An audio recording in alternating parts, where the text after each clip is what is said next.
Good morning. Good morning. Excellent. We still have a couple people coming in. We still have a few seats here and there left. It's before 10:15, but we're going to go ahead and get started so we can have as much time as possible with our guest. Welcome to the Rector's Forum. My name is Mike Kinman. My pronouns are he, him. I'm the rector here. It is great to have you here. If you're new at All Saints or visiting with us here this morning, would like to know more about everything that's going on in this congregation, we'd love to tell you. A great way to get hooked up with us is to sign one of the green contact sheets that are near both of the doors. And so give us your information and we'll be in touch with you, let you know all sorts of things about All Saints Church. Welcome to those of you who are streaming at home. Everyone turn around and wave at the camera. Good to see you all. And great to have you here wherever you're watching from. The live stream will continue with the 11:15 service this morning. At all times, we put our faith into action at All Saints Church. And every week, we pick something to really focus that action as we're sent out into the world. This week at our action table, which is right over here, hello, we want you to sign a letter to your member of the House asking them to sign a Dear Colleague letter from Congressmen Lowenthal and Grijalva. They're asking for limits on the export of sales of U.S. guns to Mexico. For example, U.S. guns were sold to Mexican police and used to attack and kill 43 students in 2014. We obviously have a serious gun problem in this country, and we also export that problem all over the world.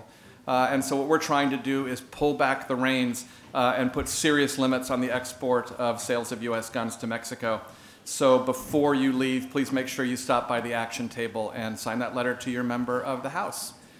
As always, this church is sustained by so many things. It is sustained by the powerful work of the Holy Spirit among us. It is sustained by the life and ministry of everyone gathered here and indeed around the country and around the world. And it's also sustained by your generosity. If you have made a pledge for 2019, thank you so much for doing that. And if you haven't, there is still time, and we'd love to have you do that. You can see me or Terry Knowles or Marianne Ryan or anyone for a pledge form. You can go online. If you're streaming with us online, there's a button there that says Donate. You can click on it and make a gift right away, or it can take you to a pledge card. Please know that your contributions and your gifts that you offer in this place enable the ministry of All Saints Church in wonderful and exciting ways. This is one of my favorite Sundays of the year. When I first got here, When I first got here, I was told that Ken Turan, and I had heard Ken on National Public Radio, was going to be here, and I was excited, and then I realized after the first time it was so much better than I even thought it was going to be. And so I think all of you know him. He is the film critic for the LA Times and National Public Radio's Morning Edition. He's also the director of the LA Times Book Prizes. He is here for his annual look at the movies of the years as we come in for a landing towards the Oscars. And I'm going to sit down and give you Ken Turan. So please welcome.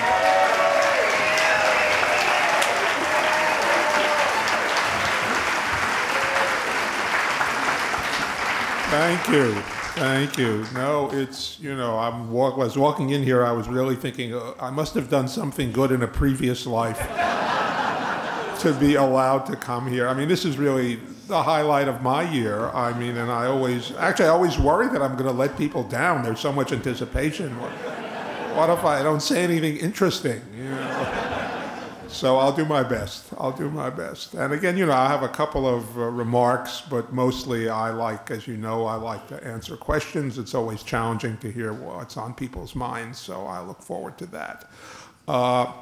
Obviously the Oscar stuff, I wanted to say just a couple of words about. I don't know if people follow it. There's been this huge kerfuffle about forget the presenter, that was its own kerfuffle, but just about, how, it's almost too complicated to get into because it got kind of mischaracterized. People got offended at something that was not really going to happen, as often happens in life. But some of the, the Academy's under enormous pressures, many pressures, to be shorter. Everyone feels that it's too long. It's over 3 hours. The ratings have been going down. They have a very large contract with ABC TV. And ABC, the ABC is worried that the amount they can charge for commercials is going to go down. So there's been huge pressure to get the show down to a manageable length, under 3 hours. And one of the things that they figured out, and the Academy has a very one of the problems with the Academy is that it's got this enormous board of directors. It's 64 people. Everyone says it's an unwieldy number. But they came up with this compromise where some awards and then the actual specific awards would rotate every year. It wouldn't be the same 4 awards every year. Some awards would be, presented off camera, and the acceptance speeches would be broadcast later in the program. And everyone, the entire board agreed on this, and then when it came time to actually announce it, everyone got upset, and everyone, it's like the UN. The Academy is like the UN, and every member nation got offended. So, I think this was not a wise idea on the Academy's part in some ways, but I really am more troubled by how people, we live in a piling on culture, and everyone wants to attack people on Twitter, when there was enormous, grenades of, vitriol tossed at the Academy. And I think people should just, cut the Academy a little slack, It's in a difficult position. It's trying to please a number of masters, and it's, it's trying, and it's not, this was a mistake. I don't think this was a good idea, but people, they don't have to, act like it's a life and death situation.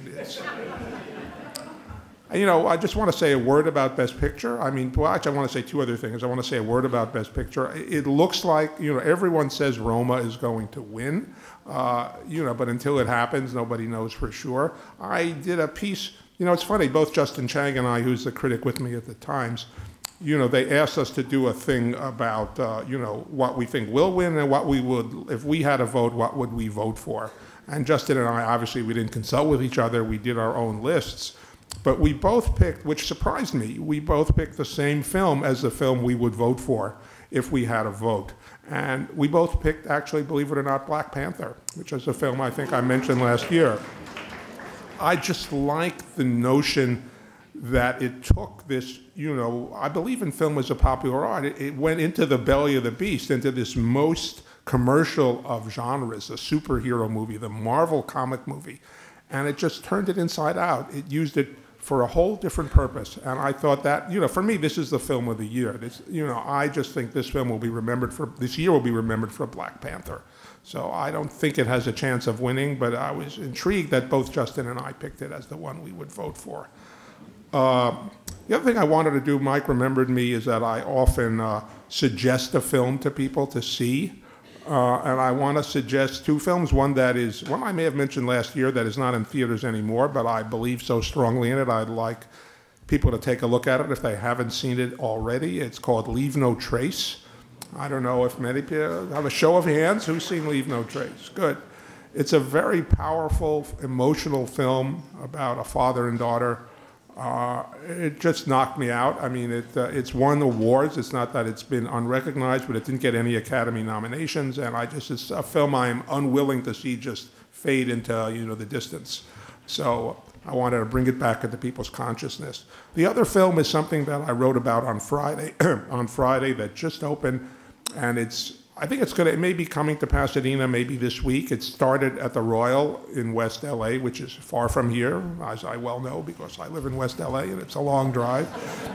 But I think it's going to, it may be at the Playhouse, starting this week. It's called Birds of Passage. It's a Colombian film. It's a very unusual film.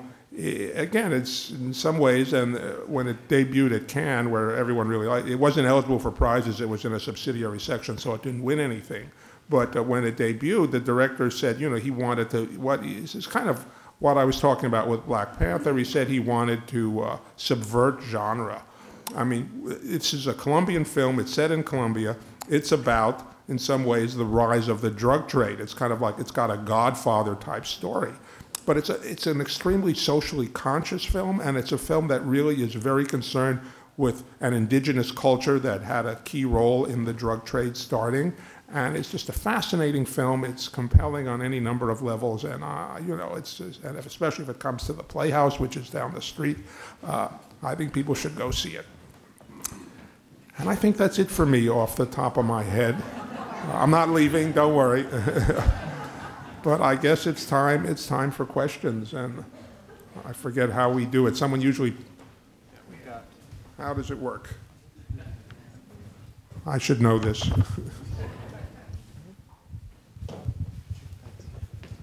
I guess people will walk around with microphones. It seems like a very sensible idea. Hello? Hello? Hello? Hi, this isn't necessarily a question. Oh, sorry. Okay, why? Hello, I have a question, I'm sorry. Why is it that the movies that touched me in the heart the most this year all were made in another country, not in the U.S.? Well, that's an interesting question. There's several answers to it. I mean, I think number one, which movies, will name the ones, can you name one or two of the ones? Roma and Shoplifters and yeah. Roma. You know, we're seeing, you know, when we see Shoplifters, we're seeing the best film probably that was made in Japan the whole year. You know, they make other films. So we're seeing the cream of the crop from other countries. So I think if a film is good enough to get here, it's going to be good enough to touch us. I mean, otherwise the trouble and the expense it would take to distribute it wouldn't happen. And also with American films, I mean, there may have been, the problem with American films is that there's so many to choose from, you may have missed ones that would have touched you, you know, because they're you know, even as a critic, I have trouble trying to figure out which ones I'm going to see, which ones are going to work for me. And as an audience member, it's too hard. You know, ones may get by you. So I think there might have been American films that would have touched you as much, but it's hard to know which ones those are, you know. But it's not only other countries that make films that touch us, but those combination of factors, I think, make that happen. Back here. Okay. Hi, this isn't necessarily a question, but the most touching film for me this year was The Rider. I believe that is an American film that was directed by a young Chinese-American director. Yeah. And I just love to hear your thoughts on that film, because I thought it was incredible. Yeah, no, it's a remarkable film. If people haven't seen it, it's worth catching up to. Again, it's an American independent film. It won some awards. It wasn't completely unrecognized, but it's in the nature of things that these films don't, you know, take over, you know, nationwide consciousness. But it did pretty well. It's a very moving story. I mean, it's a young, it's kind of a young cowboy who basically has, you know, it's based on something that happened in, you know, Chloe Zhao, I think her name is, the young director, spent time with families and people in the American West. I think all her films have been on the American West, and this is a story that really happened that the real people kind of reenacted in a sense. And it's a very moving story. It's a story about struggle. It's a story about perseverance. It's quite a good film. I mean, again, it's a film that people would like if they saw it. It's just people don't know about it. They don't see it. Yeah. Hi. Okay. Hi, Ken. I was so struck by the movie Isle of Dogs, and I wondered if you, I was so surprised by it. It wasn't what I expected when I turned it on, and I wondered if you had any comments on the work of Wes Anderson. I'm just, you know, I frankly, you know, I don't always like the work of Wes Anderson. I'm not, as a critic, I'm not supposed to say that, but just as a viewer, I didn't connect to that film. I mean, I admired it on some level, and then on another level, it got into an enormous fight about cultural appropriation, which I just vaguely followed. But you know, just on a personal level, sometimes his films are just too clever for me. I just am more aware of the cleverness than I am enjoying the cleverness. I love Grand Budapest Hotel, but I mean, he has a very particular style, and sometimes it's too cold for me. I want a little more warmth. I think the acting in Grand Budapest Hotel made his films warmer, and Isle of Dogs was all animated. There's no warmth to be had from actors. I just didn't connect to it.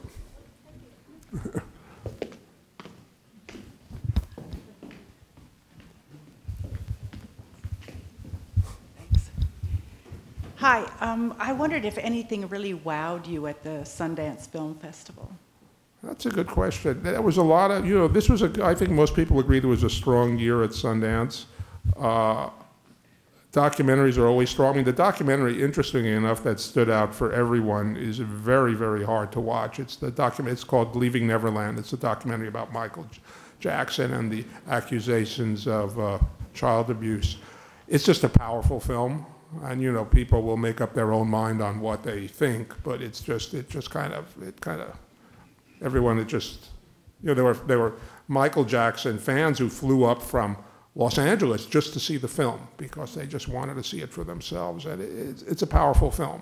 It's going to be on HBO, I think, in about a week, and so it's it's something to see.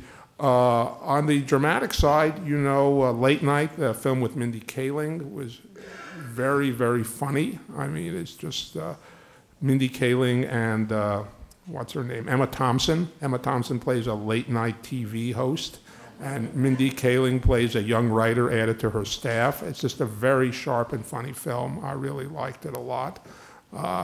There's a film called Blinded by the Light, and all these films now have distribution. They will be coming.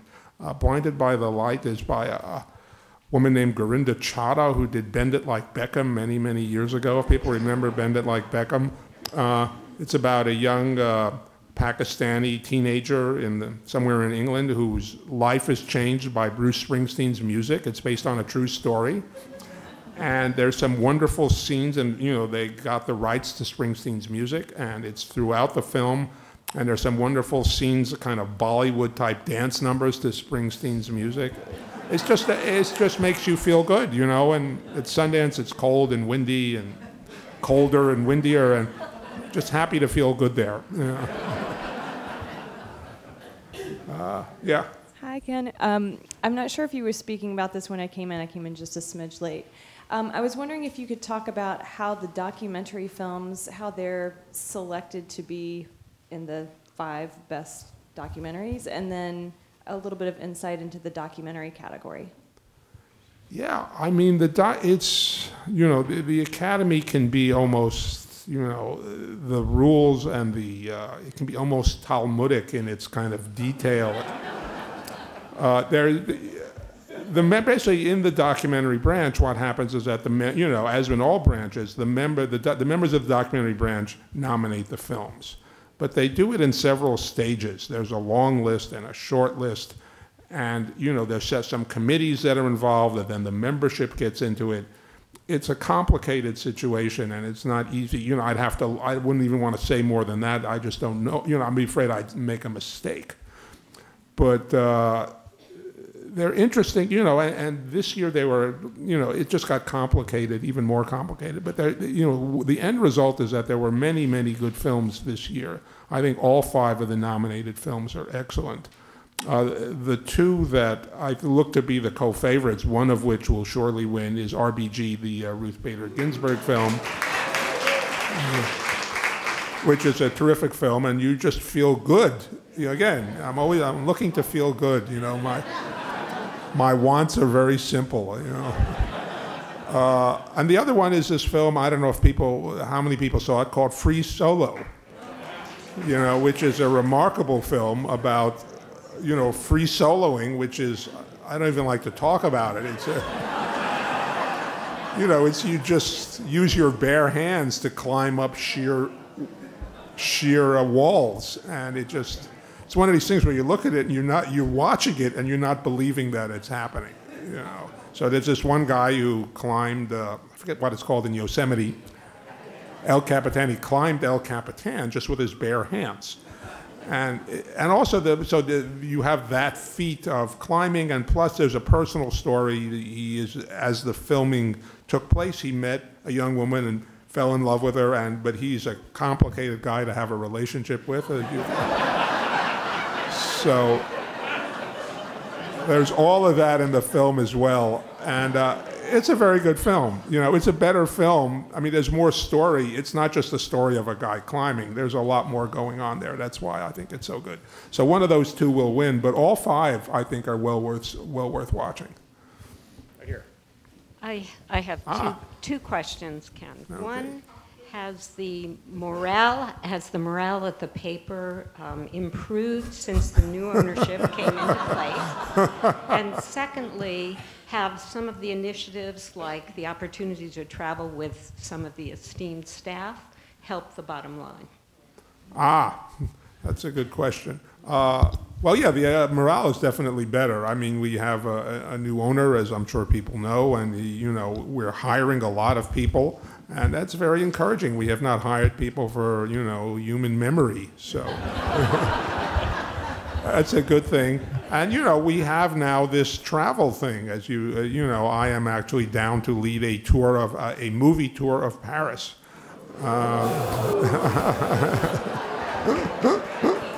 Unsolicited testimonial. Yeah. But no, I mean, we are walking in the footsteps of the New York Times, which did this before us. This is, again, newspapers are looking to increase revenue, and this is, I think, a way that someone came up with. It must be working for the New York Times, because we took it on as well. And I don't know. I mean, I'm not privy to the financials of it, but it exists to make money because the newspapers need it. Yeah. There were two other films with the same premise as Roma, two foreign films also. Why is Roma so exceptional? I don't think the other two films that I've seen in the last 2 years, 3, 5, 10 years, I don't know, that were so very wonderful. I don't know why this film has been nominated. Yeah, I mean, these things there's no answer to this. Everything is subjective. Do you know what I mean? And the answer with Roma is that it moved more people than the other films did. It's not better per se, and it didn't move everybody. I've met people who were, left a little cold by it, and it is a different film than you might anticipate because it's a slow film and it's a gentle film, and if you hear, all the hoo-ha about it, you think God knows what it's going to be, and then you watch it and it's very slow and very quiet for most of its length. It just worked for people. You know what I mean? Why that happened is just, it's a mystery, Yeah, well, it's true. I mean, Netflix has put a lot of money into it. I mean, that's the other side of the thing. I mean, Netflix, as you know, is kind of a very powerful force. Netflix is really determined, as far as can be, discerned, to kind of keep people out of movie theaters. And the Oscars are all about putting people in movie theaters. So it was a real culture clash. And Netflix really, they want the prestige of an Oscar. They want to attract directors who won Oscars to work for them. So they have poured an enormous amount of resources into this to try and convince the Academy to vote for Roma. It won't work unless people like the film, but for sure the amount of money they spent is a factor. There's no doubt about that. You kind of subverted the question that I was going to ask, because I liked Roma. A few lifetimes ago, I was an amateur filmmaker, and just watching this, you can never get to the point of competency of a director like Turan yourself, but you certainly appreciate it. And boy, these long, long shots without breaks, especially that last one going into the water and back out. And you could watch this film several times and keep going layers and layers into what you were doing. What is that airplane about? I mean, but I have a secretary who was born in Mexico and looked at it on TV and thought it was boring because it was just her life. Yeah. Anyway, not my comment. My wife and I loved all the documentaries this year. It's a really solid year, very solidly for a lot of movies. We were particularly distraught and in tears at the end as adoptive parents of Three Identical Strangers. And that was blowing me away. That I was very sorry it didn't make it into the competition. But that was a very different thing. I mean, it was turned completely compared with what we thought it would be. Yeah, and so many people in the process of who were interviewed are wrong about so many things. I thought that was one of the most... No, that's a terrific documentary. It did make the short list. It didn't, it was one of the ones that people actually thought would be a finalist. It didn't become a finalist. It's not clear why. you know, but it's a fascinating film, and I think, you know, a lot of people liked it within the branch as well. It just didn't quite, you know, sometimes there's, who knows why people vote for things and don't vote for things. I mean, sometimes it's just because they like or dislike the film. Sometimes people have agendas. Sometimes there are cabals. There's all kinds of things that are rumored to be going on. But it's too bad. But it's definitely, I'm glad you mentioned it's a film that people would definitely worth seeing for people. Yeah. No, you need a microphone. Oh, no. No, you can, no, it's, Hi. no. Ken, to follow up on the Netflix. Hey, Mr. Turan. Hi. I'm sorry. I just wanted to say so much comes up from having you here, so many questions and everything. But when you mentioned Black Panther, I guess I'm just one of those people that if I see another, you know, comic book-based movie again, it's just kind of like, I loved Black Panther, but I just thought I thought the movie that really did it for me was Black Klansmen. It was just such a great movie. And what are your thoughts? Because I really thought when it came to really getting down and dirty and being light at the same time, I just thought that was a beautiful movie. Yeah, and I really don't understand. I love Adam Driver, but I thought it was so weird that he got nominated and Washington didn't. Yeah. Because I just thought he set the tone, just the way he would come in and work his fro and look at the camera. Yeah. You know, it just set the tone. And I just thought I'd like to hear your thoughts on that. Yeah, no, I'm a big fan of Black Klansmen. You know, I saw it at Cannes. I liked it immediately. I actually interviewed Spike Lee at Cannes about it. I really liked the film a lot, you know, and I'm glad it's nominated for one of, you know, and I'm hoping that Spike Lee will win something. Or that the film does something. I think Adam Driver's nominated because people know him more. You know, he's made more films, he's been around longer. I think sometimes that plays a part in the academies. You know, they're just people and they vote for people they know, you know, and Adam Driver has been around and people are familiar with him. It's not necessarily it's supposed to be about, you know, quality, but other factors play a part. It's a human decision, it's a human process. But I thought it was a terrific film, and I'm glad it's gotten the attention it has, and I hope more people see it. Back here. Good morning, Ken. Oh, I won't forget you. To follow up on your Netflix comment, with having films come out at the same time and on Netflix same time, how has this affected film criticism, the field of it, and have you ever criticized or given commentary on a film that you've just seen on Netflix? You know, the way it works, we're in a transition period. What is happening now is that if Netflix wants, you know, the film to have a theatrical interest, if it wants Oscar nominations, if it wants its films to be considered for Oscars, they have to put them in theaters. So what happens with films on Netflix is that they often, if they think there's going to be theatrical interest or critical interest, they put them in a theater for a week, you know,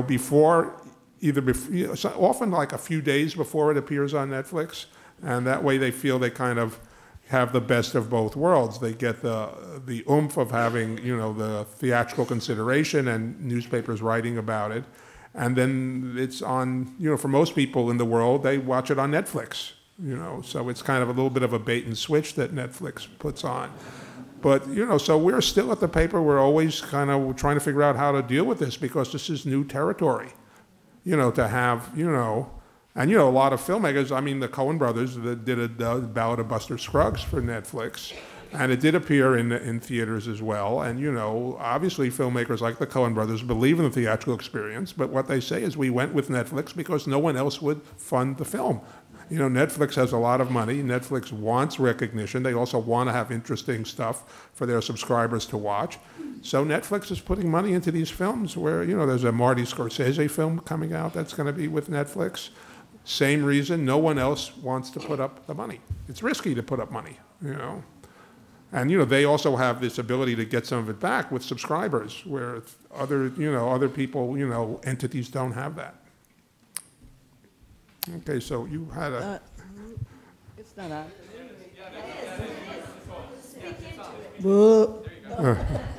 About the planes in Roma, I understand that Cuarón was in love with planes and wanted to be a pilot when he was a kid. Ah, okay. Well, that makes sense. Several Mexican friends told me that, and I read it somewhere. Okay. No, I mean, it is. Obviously, it's a very personal film, and that totally makes sense. You know, he made it for himself, and it's just, he's happy to have other people enjoy it. Hi, I think this year Hollywood had a lot of different things for everyone. Considering the time that we all have, working and taking care of our families, it's not a lot of time to really do a lot of movie searching. But this year I saw 3 really exciting, interesting, very different feature films. Also, I work in the industry. The Ballad of Buster Scruggs, the Coen film, was awesome.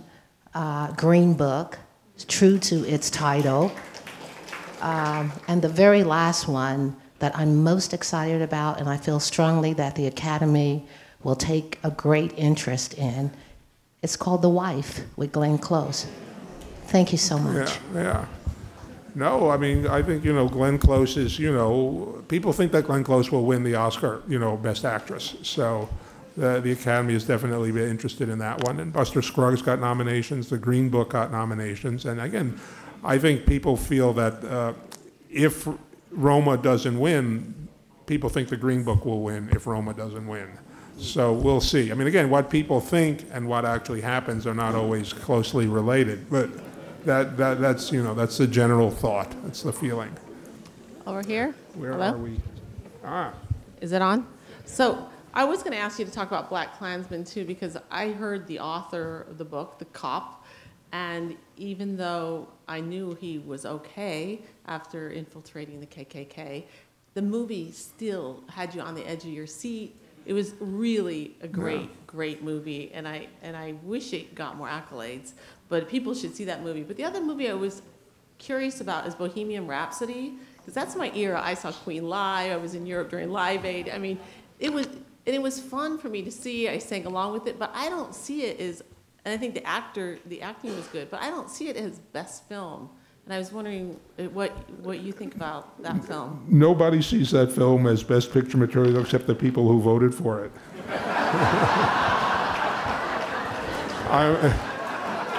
That's about the size of it, And again, a lot of Queen fans. I think people who like Queen are a big part of the audience for that film, and that's a lot of people. Yeah. Please try not to shame me with my bad taste, but two movies that I really liked this year were Operation Finale and Bad Times at the El Royale. And I thought Jeff Bridges was great in Bad Times. Am I crazy? And it was different. It was a totally different kind of story as well. Operation Finale and Bad Times at the El Royale. The person who is going to get shamed in your question is me, because I have not seen either film. I cannot see them all, and those got by me. But I always liked Jeff Bridges, so I take it on faith that he was good in that.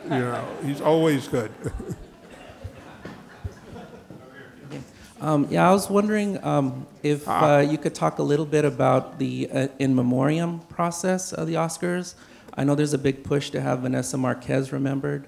I was just wondering how likely is that going to happen? That's a good question. I mean, for people who are not familiar with it, in memoriam at the Oscars, they run people who died in the industry last year. I don't, is always people, it's something that's very watched and people pay a lot of attention to, and it's not really, I don't know how they pick those people, to tell you the honest truth. I don't know who has a list and who gets the final say. There are always people every year that people say, why did you leave this person off? People care a lot about that, and I think they should. I don't know who makes those decisions, but I'm assuming they take them seriously. I mean, again, in terms of things that take time, that's something I would not want to see cut. That's something I would want to see expanded. I think to acknowledge people's careers is very important, and I think they should do more of that than less. So I'm hoping that it works out that way. But I don't know. I don't know how they make that decision. I'm sure there's levels of people that decide. But I hope you're right. I have a sister who was added to the Academy a few years ago, and realistically, you can't review you're given X number to review. You can't possibly review and give justice to it.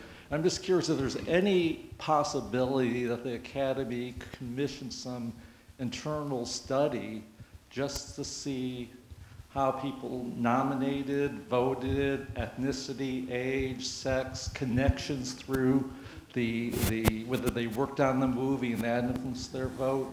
Because I think it's so not only subjective, but popularity driven, and not as, always what's the best in one category. No, it is. I mean, it is, as I said before, it's a very human process. And I think we know that, and we're not always comfortable with that. It just means people will vote actors they like, no matter what role they're in. People will vote for something like Bohemian Rhapsody, even though they know it's not a very good film, but it just appeals to them. They just say whatever, But, I think that's just built into the process. I mean, most of the voters I know, they do try very hard to see as many of the films as they can. As you say, there are hundreds of films probably eligible. It's just not possible. No one's going to see them all. I don't see them all, But I think people do try. People do take it seriously. I don't know if the Academy has ever done kind of surveying of its members to see how much they actually watch. It'd be a good question. I mean, it used to be in the old days, during the studio system, people actually voted. It was like a political party. You voted for the films. You were leaned on heavily to vote for the films that your studio made, when studios were powerful and they had many more employees than they do now. If it was a Fox film, the Fox employees were supposed to, check the Fox name on the ballot. It doesn't work that way anymore, but it is still a lot of personal preference involved. I mean, and again, when you think about it, the notion of best is a subjective notion. These things its subjectivity is baked into it. But again, one reason that critics awards and other things are important is not that people vote for what the critics like. It's that if it gets critical attention, people will look at it. And because there's so many films, getting people to even look at your film is a big plus, because, as you say, people are not looking at all of them. It's just not humanly possible. So you listen, you put your ear to the ground, you hear what people are talking about, and those are the ones you watch, and you make up your own mind. Where are we? There. Hi. Okay. I sell books to film. I've been selling books to film for about 18 years. And I sold First Man, James Hanson's novel, or book that became the Damien Chazelle film. My client is so happy. James Hanson is so happy. NASA's happy. So many people are happy internally about this film. We were moved by it and are really proud of the result.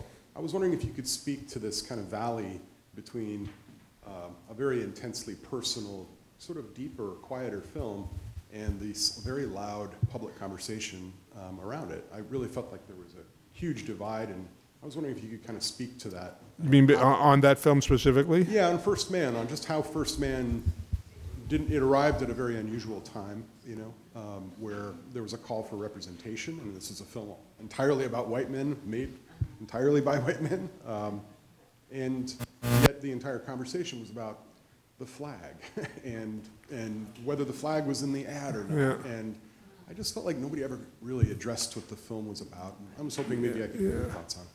Okay, no, but before I give you those thoughts, I mean, I just saw, speaking of that very same subject, there's coming out, I think in a couple of weeks, there's a new documentary called Apollo 11, which was made, it's one of these documentaries that has no narration. It's just footage taken at the time of leading up to and what happened during the space flight and what happened afterwards.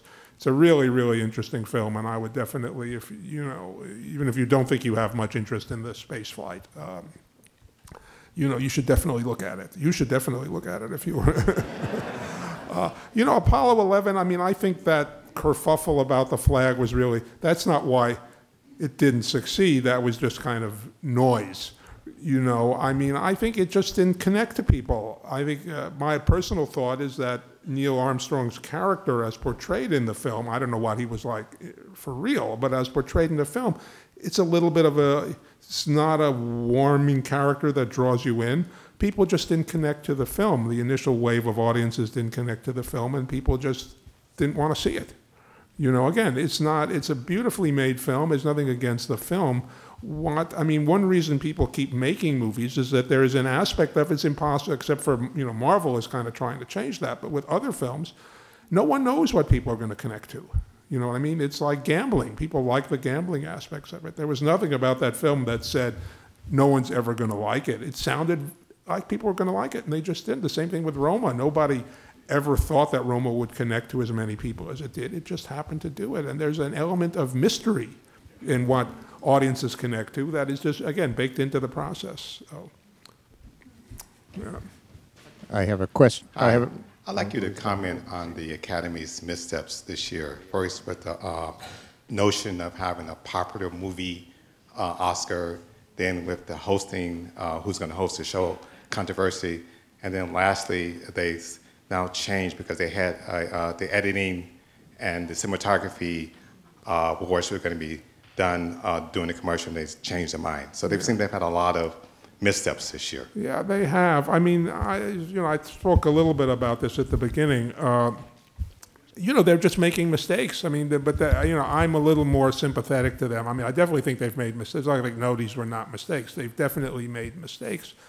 But I think they're under a lot of different pressures, and they're having to respond to these pressures in public, which is kind of, part of the thing is that they have tried to respond to all the things that people have said are troubling about them, and then but they do it in public, and people get angry. People want to get angry at them no matter what they do, and they're not helping things by often not doing the right thing. But I'd like to see a little more. I'm a fan of the Academy, and I think they are trying to do things right, and they screw up, but I think we should give them credit for trying.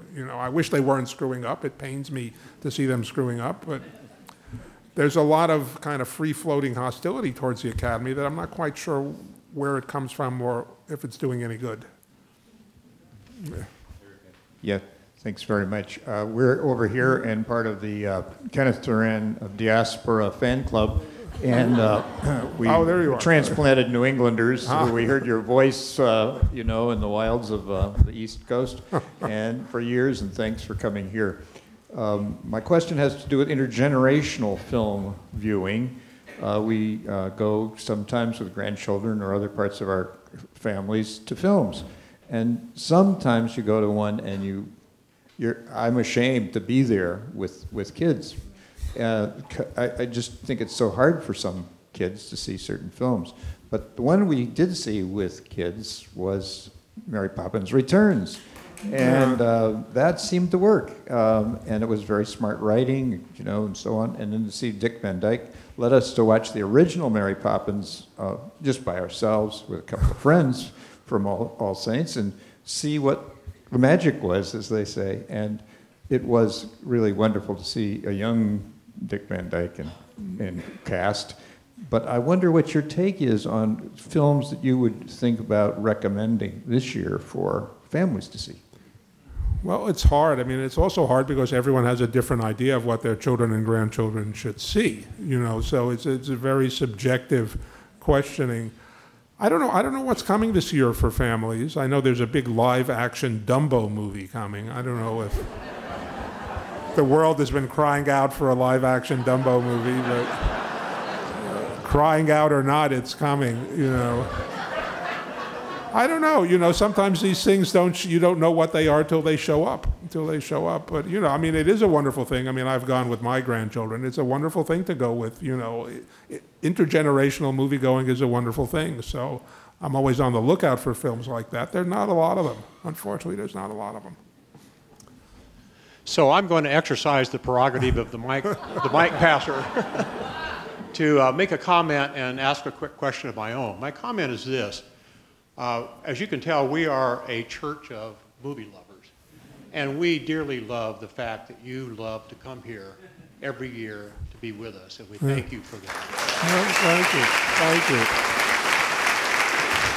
But I want to give two more reasons why I think we all love you. At least it's true in my case. First of all, as you mentioned, there's hundreds of films out there. And to have the luxury of reading your reviews and knowing your sensibilities and taste and whatnot, it helps us enormously in selecting the movies to see. The second part of that is equally important for me. I go to movies sometimes and I walk away and scratch my head and going, what was that? What did I miss there? What should I learn from that? And I love going back and reading your reviews of movies I've just seen because they're enormously helpful for me. That's my comment. My quick question is, so who's going to win Best Picture? You know, you have to, I think I have to go with Roma. You know, I think Roma's going to win, but it could be Green Book. You know, I mean, I guess The Star is Born is vaguely possible. It's hard to know. I mean, the Academy, again, you know, it's important to understand that the Academy is a quirky, as I say, you know, human organization. They're people. They have likes and dislikes, predispositions, predilections. It's not clear what they, you know, they're really picking what they like. They're not thinking, well, of some platonic ideal of a film and how close is this one to it. They're picking what moved them. And what's going to win is what moved them the most. You know, and you know, if a lot of people were moved by Roma, even though it's a Netflix film and it's a black and white film and it's not in English, all of which usually have been points against the Best Picture nominee, Roma will win. If they don't want to vote for that, probably Green Book will win. Time for one more. Okay. Could you comment, please, on two films? The first is The Favorite, and the second is First Reformed. Okay. Again, self-abnegation. The one film I didn't see that I should have seen is First Reformed. I've heard really interesting things about it. I'm looking at the DVD in my home next to my, you know, my viewing machine. I will watch it. I've heard great things about it, but I have not seen it. The Favorite I did see, you know, I wasn't happy. I mean, it's an impeccably made film. The costumes, the production design, the acting is really good. Olivia Colman is just spectacular. You know, from my point of view, this is a misanthropic film, and I'm just not interested in that personally. And I can appreciate it on a craft level, but in terms of what worked for me, what mattered to me, what reached me, no, you know. Just not for me. I mean, again, usually as a critic you try and disguise things in aesthetic terms, but often it is personal, you know, and I don't need more misanthropy in my life.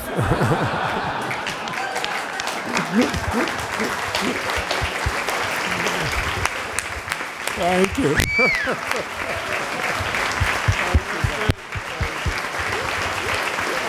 That's got to be the best closing line of a forum ever. Can we just thank Ken Turan?